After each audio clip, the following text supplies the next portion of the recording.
Welcome to my channel VMD devotional studies. Shri మహావిష్ణువే స్వయంగా ఈ అధిక మాసానికి వరమిచ్చాడని పురాణాలు చెబుతున్నాయి. ఆ కథ ఏమిటో తెలుసుకుందామా? పూర్వకాలంలో హిందూ చాంద్రమాన పంచాంగంలో ప్రతి నెలకి ఒక దేవత అధిపతిగా ఉండేది. కానీ అదనంగా వచ్చే ఈ అధిక మాసానికి మాత్రం ఎవరూ అధిపతిగా ఉండాలని కోరుకోలేదు. అందరూ ఈ మాసాన్ని తక్కువగా చూసేవారు. ఈ నెలలో పెళ్లిళ్ళు చెయ్యరు, గృహప్రవేశాలు చెయ్యరు, శుభకార్యాలు తగ్గిస్తారు. దాంతో ఆ మాసం చాలా బాధపడింది.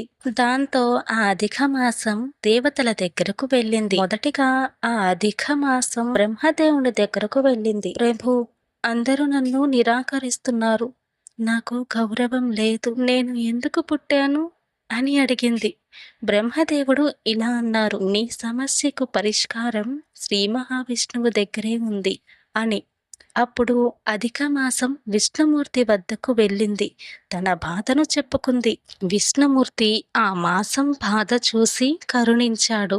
అప్పుడు ఇలా అన్నాడు, ఇప్పటి నుండి నీవు సాధారణ మాసం కాదు, నా పేరుతో పురుషోత్తమ మాసంగా ప్రసిద్ధి చెందుతావు. ఈ నెలలో భక్తితో పూజలు, దానాలు, జపాలు చేసే వారికి అనేక రెట్ల ఫలితం లభిస్తుంది. ఈ మాసంలో ఎవరైతే విష్ణు నామాన్ని స్మరిస్తారో వారు నా సంపూర్ణ అనుగ్రహాన్ని పొందుతారు అని విష్ణుమూర్తి అధిక మాసానికి వరమిచ్చాడు. ఆ రోజు నుంచి అధిక మాసం పవిత్రమైన పురుషోత్తమ మాసంగా మారింది. ఈ నెలలో విష్ణు పూజ, గీతా పారాయణం, దానం, ఉపవాసం, జపం చేస్తే చాలా పుణ్యం వస్తుందని పురాణాలు చెబుతున్నాయి. అందరూ నిరాకరించిన మాసాన్ని శ్రీ మహావిష్ణువు అత్యంత పవిత్రమైన మాసంగా మార్చాడు. అందుకే అధిక మాసాన్ని భక్తితో గడపాలని పెద్దలు చెబుతారు.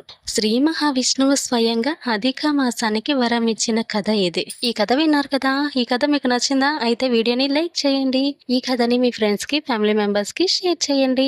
విష్ణుమూర్తి అనుగ్రహం కోసం ఓం నమో నారాయణాయ అని కామెంట్ చేయండి. ఇలాంటి మరిన్ని కథల కోసం నా ఛానల్ ని సబ్స్క్రైబ్ చేసి పక్కనే ఉన్న బెల్ ఐకాన్ని క్లిక్ చేయండి. నేను చేసే ప్రతి వీడియో కూడా మీరు నేరుగా చూడవచ్చు. Thank you for watching my video.